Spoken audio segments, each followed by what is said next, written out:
We continue now at the top of Daf Samech Zayin Amid Beis in Meseches Bava Metzia. This is Bava Metzia Daf 67b. The Gemara continues a statement of Rav Ashi. Rav Ashi ruled by a case of Yisomim Ketanim, by orphans that were minors, just Kegedolim, just like by adults, meaning to say the case was the borrower died, and so now you had Yisomim Ketanim. You had orphans that were minors that were essentially the owners of the property, and the Malva, the lender, is now on the property as collateral, and he's consuming the produce, and Rav Ashi treated them just like adults. Rashi explains, even though that the lender consumed the amount of produce that was equal to the amount of money that had been given, lo misalkinanle, still the lender was not removed from the property. This is in accordance with what Rav Ashi ruled in the previous Amud, to Kasavar, because what Rav Ashi holds is, mitchilas achilasan avak ribisu, from the very beginning, when the lender is taking the produce, that's all considered to be avak ribis, vein koach b'dayon and lahotzio, the judges do not have the ability to take it away, and so that's why he said, even if he's consumed exactly the amount of the loan, the lender is allowed to continue on the property, again, until the loan is paid off. And the Gemara continues, Amar Rava Bereder of Yosef, Mishmei de Rava, Rava the son of Rav Yosef said in the name of Rava, Hai mashkanta bi'asr de masalka, if you have a collateral in a place where they do remove the lender from the property when the borrower pays back the debt, so lo nechol ela b'nechyasi, he's only allowed to consume the produce from the property if he is deducting while he's taking produce. Rashi explains, bi'asr de masalka lo nechol peira ela b'nechyas, in a place where they remove the lender from the property when the debt is paid, he's only allowed to consume peiros if he's deducting from the debt. She'enachelo min hachov davar kotzav l'shana. Now Rashi explains that means he has to deduct a specific amount each year, denira kemochrolo, because then already it will seem like a sale, and that makes it permitted. Meaning to say, in a situation where the lova is able to remove the malva from the property by paying the loan back, so it seems to be a loan, it seems to be a simple case of collateral, which makes the produce more problematic, because in cases of loans, when you take the produce, you have more of a problem of ribis. So you have to convert this that it's more like a sale than a loan. And the way that you do that is that as each year passes and the lender is taking produce, he has to deduct from the debt a specific amount, regardless of the amount of produce that he takes. He always deducts the same amount, and then already it looks more like a sale. It looks like essentially he has bought the rights to this property for a certain amount of time. Again, the nira kemochrolo, now it looks like a sale. The yored besofik, and in that case, he's actually getting the produce with a doubt of whether it's going to pay off. The afilo tilka v'lo yehubo peros. Let's say there's a year where the field doesn't have any produce. Still, yenachelo osa kitzva. He has to deduct that specific amount from the debt, and so again, therefore, it is more like a sale. Hilkach kishakal minei tzvei lav ribisu. Therefore, if he ends up taking more produce than the amount of money that he gave, that's not going to be considered ribis, because there was a risk in both directions. And Rashi notes, v'davka ba'asr de misalki. Now, this is true only in a place where the custom is that when the borrower pays, he gets back the property from the lender. Aval bi'asr de lo misalki. But let's say you have a place where the lender is not able to be removed. The borrower can't just come along and say, now I have the money, I want my property back. So in such a situation, if it's ba'asr de lo misalki, kol yemei hazman havik mechira. So then that entire time that the lender has the right, and the borrower cannot even remove the lender, so that time period really does look like a sale anyhow. Havik mechira etzlo, it's like a sale, and therefore uvelo nechyasa nam yachol, then he can have produce even without doing any deductions, because the more it's like a sale, the less a problem of interest that there is. And the Gemara continues, V'tzur b'midrabanan, and when it comes to a Talmud Chacham, afilu b'nechyasa lo nechol, he shouldn't even take the produce with this kind of deduction. He has to be more strict on himself. And Rashi explains, V'tzur b'midrabanan shetzarach liyasher derachav, he has to have that his ways are straight, u'leskadesh af b'mutter lo, even by things that are mutter, he has to make himself holy. Pen yilmedu mimenu lezalzel b'yisurin, because otherwise people might learn from him not to take yisurin seriously. So afilu b'nechyasa nami lo nechol, so he should not even consume with deductions. The tzur b'midrabanan has to be more strict. And so the Gemara says, well, if it's afilu b'nechyasa lo nechol, ela b'may nechol, so then how is he allowed to consume the produce? And the Gemara says b'kitzutza, he can use this method of kitzutza, which the Gemara will explain in a moment. The Gemara continues, hanichol aman damar kitzutza sharia. Now it makes sense according to the one who says that kitzutza is permitted. El aman damar kitzutza asira, but according to the one who says kitzutza is not permitted, it's prohibited. So ma'ikol amemar. So what are you going to say? In other words, how is the Talmud Chacham supposed to take the produce? because we have a machlokes. The Itmar was stated a machlokes amoraim regarding Kitzusa. Kitzusa pliga bar Rav Acha Ravina. By Kitzusa, there's a machlokes between Rav Acha and Ravina. Chad Amar Kitzusa Sharia. One says Kitzusa is permitted. The Chad Amar Kitzusa Asir, and the other one says that Kitzusa is Asir. So we have such a machlokes amoraim. And the Gemara now clarifies what is Kitzusa. Hechi dami Kitzusa. What does it mean that you're doing Kitzusa? The Amar lay that he says to him, Ad chameshenin achilna la below nechyasa. For 5 years, I'm going to get produce without deduction. Mikan va'elach, but from there onward, shaimina lach kulupiri. So then I'm going to evaluate all of the fruits. We'll take an account of how much produce was taken, and we'll count that towards the debt. And ikodi there are those that say kol below nechyasa aser. That's not true. If you're not doing any deduction at all, it's prohibited. Aval hechi dami kitzusa. They understand what is considered kitzusa. The Amar lei says to him, Ad chamesh shenin achilna benechyasa. For 5 years, I'm going to consume produce and we'll do deductions. Mikan va'elach, from that on, shaimina lach kulupiru, will evaluate all of the produce again towards the debt. And so the Gemara continues and answers, Man da asr bekamais, according to the one who says that in the first case, where there was no deduction in the first 5 years, that is prohibited, that kind of kitzusa is prohibited. So then, shari v'basraisa, then it would be permitted in the latter scenario, where in the first 5 years there was a deduction, and that's how it's sorba midrabanan could consume the peiros. Man da asr bebasraisa, now the one who says that even in the latter case, even in a situation where there was a deduction in the first 5 years, it's still prohibited. So hechi shari lamechal, so again, how is it going to be permitted to consume this produce? And the Gemara says shari can be permitted in the following fashion: ki mashkanta de surah, like the collateral they do in surah, the chazvi bahachi, that they write in as follows: b'mishalim shnaya ilain, when this amount of years is completed, tepuk arada below kesef, then this land will go back with no money needed. And Rashi explains, Man da asr bekamaisa, the one who says that it's prohibited in the first case, meaning lelish nakam, according to the first version, diamar ba'ochel below nechyasa pligi, who says there's a machlokas, let's say the person is consuming with no deductions at the beginning, and that's a machlokas amoroim, so savar bebasraisa kuli al mishari, so then according to that, everybody agrees in the latter situation where there are deductions, everybody would agree that's permitted, that's what the tzorba midrabanan could do. Laman da asr bebasraisa, but according to the one who prohibits it in the latter case, meaning lelish Basra, according to the later version, that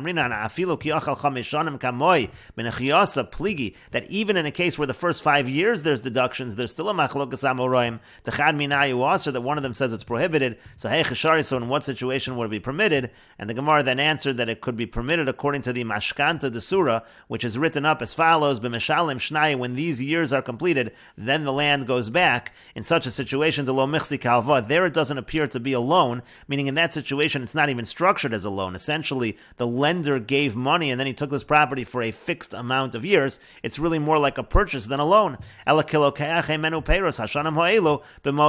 as if the lender is really a buyer. He's buying from him the produce of this property for this particular amount of years with this money. And the Gemara continues, Rav Papa v'Rav Huna bereid Rav Yoshua Ami Tarvayu. Rav Papa and Rav Huna, the son of Rav Yoshua, they both say, Hai mashkanta, when it comes to this mashkon that the lender takes, let's say the lender takes property as a mashkon, bi'asr de mesalke, if it's a place where the borrower is able to remove the lender from the property by paying off the loan, so essentially he can take away that property at any time from the lender, so that property is not considered to belong to the lender, and so therefore the following halachos apply. Ein bal chov gova heimena, number one, if the lender has another creditor, meaning a creditor of the lender, that bal chov, that creditor is not able to collect that piece of land from the lender, it doesn't really belong to him. Ve'ein habechor notel b'pishnaim, also let's say that lender dies, and so now all of his property is going to become an inheritance to his sons, so the halach is that the bechor only takes 2 times the amount, he only takes the double portion of property that the lender actually has in his possession. This is not considered to be that, and therefore the bechor doesn't take 2 times, he doesn't take a double portion in terms of this particular property, this particular collateral which was taken. And finally, ushvias mishamtasa, this kind of a loan, shvias can still cancel the loan. In general, we say that if the loan is considered to be collected, so then we say shvias doesn't cancel the loan. But in this case, it's not considered collected because at any time, the lova can remove him from the property. Uviasra de lo misalki, now if it's a place where the borrower is not able to remove the lender from the property by paying the debt, so the exact opposite, bal chov gova heimeno, a creditor is able to collect from this land, ubechor notel bo pishnayim, and the firstborn is able to take the double portion from this land, ve'ein shvias mishamtas, and also shvias will not cancel such a loan because it's considered to have been collected. And Rashi explains, Ein Bal Chov Gova Heimena, the creditor is not able to collect from this land. Again, that's talking about in a situation where the lender can be removed from the land. Now Rashi explains, in Meis HaMalva, we're talking specifically in a case where the lender actually died, V'nofla Lifnei Vonav, and so then it fell to his sons. That's the situation where Ein Bal Chov Shel Aviyam, the creditor of their father, is not able, Gova Heimena, he's not able to collect that land for the debt that he's owed. De'ein Lahem Le'aviyam Begufa Shel Karka Klum, because the father doesn't really own the actual piece of land. It's just considered to be in the same category as metaltalin, as movable objects. And the metaltalin of orphans, there's no lien on the metaltalin of orphans for a creditor, and that's why the creditor cannot collect. That's how Rashi understands this line. Now Rashi explains, I understand in a situation where the person is still alive, the lender is still alive, so then the halach is gavi afilu miglima dal kaspe. The halach is that the creditors can collect even from the cloak that's on the person's shoulders. Shaharei lo hilva ma'osa, because the creditor lent money to this particular lender, v'nishtabin, so therefore he's obligated. V'atorah amro yavo shliach bezin v'yikonis lebeso v'ito mashkono. The Torah says that the shliach bezin can come in, he can go into his house, he can take collateral. T'chsiv, as it's written, v'yish asher atanosha bo v'gomer v'yamrinon lekamon ze shliach bezin. We're going to say later on that this pasuk refers to the agent of the court. Aval hecha demis, but in a situation where he died, b'hadei yasmei ma'avidite, this creditor has nothing to do with the orphans. These orphans, they never borrowed from this guy. Now, if they happen to inherit land, so that land already, there's a lien on that property from when he was alive, and therefore that land is essentially able to be collected because there's a chiyuv as though that land is like a guarantor. Because the property of a person can be that person's guarantor on a loan. When he lent him money, when the creditor lent the money to this lender, so he was relying on this property. Aval metaltali, when it comes to movable objects, afilu din arev, like you don't even have that din of a guarantor. Delav alayu samach, a person is not really relying on that. Delav alayu samach malva hoelu v'yadu latznin lavdan, because when it comes to movable property, the lender never relies on that because the person that he lent to can either hide them or it can be lost, and so therefore there is no lien when it comes to that property. And Rashi continues, Vein ha-bechor notel pishnaim, also when it comes to this property, again, the lender isn't really the owner of this property if it's an area where he can be removed from the property, so bechor is not going to get a double portion. L'man damer beBava Basra, dein ha-bechor notel pishnaim b'milva. This is according to the one who says in Bava Basra that a firstborn, a bechor, is not able to take a double portion when it comes to loans. Hanami hol v'asra de mesalkin, since this is a place where they can remove the lender, so milva bi'almo, it's just like a loan. Dein hasada lefanav elo l'shibud peiros. The field is not really his, except for the purpose of the lien in terms of the produce. V'havale roy, it's in the category of what's called roy. It's fit to come to that person, but he doesn't really have possession. Vein ha-bechor notel b'roy lavu l'fneim la'achar misa la'achlo kiva muchsuk. And the halach is, a firstborn doesn't take with roy property like he does with muchsuk. This is just considered to be roy, and he can't do that. Kiva muchsuk bi'arav v'dechsib b'chol asher yimotzei lo. It says b'chol asher yimotzei lo. It has to be the property that's actually fully in his possession. And Rashi continues, Ushvias Meshamtasa, also Shvias will cancel such a loan again, because it's not really considered to be a collected loan. Keshar milva b'shtar, it's like any other milva b'shtar, shenichsei lova meshubodin lahen, where you have a lien on the property of the borrower, Ushvias Meshamtasa, and we still say that Shvias cancels the loan. De'einze malva la mashkon, this is not considered the same as lending on collateral. She'ein Shvias Meshamtasa, where there we say that Shvias does not cancel the loan. Dehasam b'mashkon shel metaltalin kaiminon, because there we're actually talking about a mashkon, a collateral that's a movable property. And the reasoning is the creditor is considered to acquire the mashkon that's in his possession. We learned that out from the pasuk. It's like it's already collected. But when we're talking about land that's taken as a mashkon, essentially, because of a lien on the property, we don't apply the same halacha. And there we say that Shvias does cancel the loan. And then in contrast, in a situation where the lova is not able to take the land away from the malva, so then the opposite, Baal Chov Gova Mimenu, the creditor is able to collect it to Mecheru Etzlo, because then it's already considered like it's sold to him, like it's his property, V'hainu time Kulu, and that's the reason of all of these halachas, why the halachas change in a situation where the lova is not able to remove the malva from the property.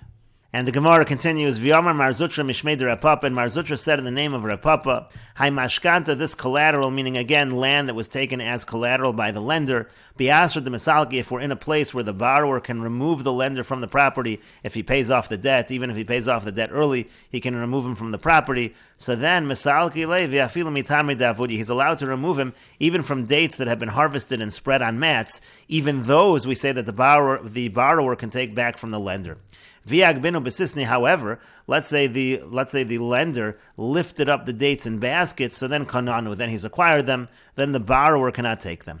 And the Gemara continues, Ulaman damar kelev shalokech b'reshus mocher kana lokech, according to the one who says that the vessels of the buyer, even if those vessels are in the reshus of the seller, the buyer can acquire what is in those vessels. So afilo delo agbenu b'sisni kananu, even if he didn't lift it up in baskets, he would still acquire it when those dates are on the mats. That itself would be an acquisition. And Rashi explains, Afilu mitamri de avudya kishagodrin tamarim shotchem achzolos tachas hadakalim. What they would do is they would put mats underneath the palm trees, v'novlim hatamarim aleim, and then the dates would fall on the mats. V'yimbav v'shilim lo moosa misalko af min hatamarim hatalushim. If he pays off the debt, he can even take the dates that are already detached, shal hamachzolos, which are on the mats. And Rashi continues, V'yagbenu kvar b'sisni, if he already lifted them up in baskets, shenoslan b'soch salim kishenodlan minam achzolos. If he put them in baskets when he took them from the mats, so then kano sam b'hagba, so then the lender acquired it by lifting it, kodem shekibel ma'osa, before he received his money, v'arein shalo, and they belong to him. Ulaman damar b'baba basra, kelev shalokech konelo, according to the one who says the vessels of the buyer can acquire, v'yafilu hu b'reshus mocher, even if those vessels are in the area of the seller, afagav de lo agbenu, then he doesn't even have to lift them up, lefi shekano lo of shein kelev, because the mats, which are his vessels, have already acquired them on his behalf. And the Gemara continues at the two dots, Pshita is obvious, ba'asher de masalki, if it's a place where they generally remove the lender from the property when the borrower pays off the debt, v'yamar lo mistalakna, and then the lender says, the condition of the loan is you cannot remove me if you pay off the debt. So hakamar de lo mistalakna, so he said that was a condition he made in the loan, that he cannot be removed from the property early if the debt is paid off, and that condition is effective. Ela bi'asher de lo misalki, but what about if it's a place where they generally do not remove the lender from the property? V'yamar mistalakna, and he says he wants to make a condition that he can be removed from the property. So what's the halacha? Tzarech lemikna minei, in order for that condition to be effective, does there have to be a formal kinyan made, and only then the kinyan is effective? Or no, do we say that just the words alone, just the statement alone, is enough to make that kinyan effective? Rav Papa amar lo tzarech lemikna minei. Rav Papa says there doesn't need to be any official kinyan. Rav Sheshes brei de Ravidi amar tzarech lemikna minei. Rav Sheshes, the son of Ravidi, says there does need to be an official kinyan. V'hilchas tzarech lemikna minei, and the halacha is that there does need to be an official kinyan. Amar ezel va'aisi zuzi. Let's say the borrower says, I'm going to go and I'm getting money right now to pay it off. So then the halach is lo achel. He can no longer consume produce from the property. Ezel ve'etrach va'aisi zuzi. Now let's say the borrower says, I'm going to go and make an effort in order to bring money. He doesn't imply that he actually has the money. He's going to make the effort to get the money. So there's a machlokas amoroim. Ravina amar achel. Ravina says still at this point the lender can consume the produce. So Mar Zutra brei de Rav Mari amar lo achel. Mar Zutra, the son of Rav Mari, says he's not allowed to consume the produce. V'hilchas lo achel. The halacha is he's not allowed to consume the produce. And the Gemara continues, Rav Kahana v'Rav Papa v'Rav Ashi lo achli b'nechyasa. Rav Kahana and Rav Papa and Rav Ashi, their practice was, let's say they were lenders, they would not consume the produce from the land that they took as collateral, even with deduction. They wouldn't deduct, let's say, a certain amount per every year that they were taking produce. They would deduct a certain specific amount, an exact amount from the loan. They wouldn't do it even under those conditions. They were concerned with ribis. Ravina achal b'nechyasa, but Ravina, he would consume the produce and he would deduct a certain amount of year by a certain amount per year. By deducting a certain amount per year, that avoided the ribis problem. The idea over here is the amount that was deducted didn't necessarily line up with the amount of produce that he took. It was a specific amount that he always deducted each year, regardless of how much produce there was.